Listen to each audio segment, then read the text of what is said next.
১-১১ সময়ের আলোচিত সাবেক সেনা কর্মকর্তা ও ফেনী ৩ আসনের সাবেক সংসদ সদস্য মাসুদ উদ্দিন চৌধুরীকে মানব পাচার আইনের মামলায় ৫ দিনের রিমান্ড মঞ্জুর করেছেন আদালত। মঙ্গলবার বিকেলে শুনানি শেষে ঢাকার মেট্রোপলিটন ম্যাজিস্ট্রেট আমিনুল ইসলাম জুনাইদের আদালত এই আদেশ দেন।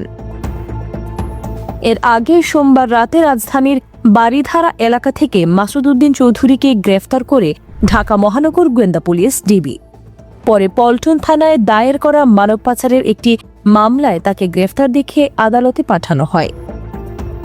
পুলিশ জানিয়েছে তার বিরুদ্ধে বর্তমানে মোট ১১টি মামলা রয়েছে। এর মধ্যে ফেনী জেলায় ৬টি এবং ঢাকা মহানগর এলাকায় ৫টি মামলা রয়েছে।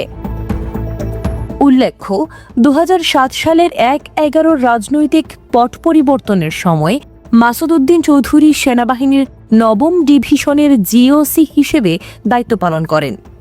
সে সময় গুরুতর অপরাধ দমন সংক্রান্ত জাতীয় সমন্বয় কমিটির সমন্বয়ক হিসেবেও দায়িত্বে ছিলেন তিনি এবং দুর্নীতি বিরোধী অভিযানে গুরুত্বপূর্ণ ভূমিকা পালন করেন।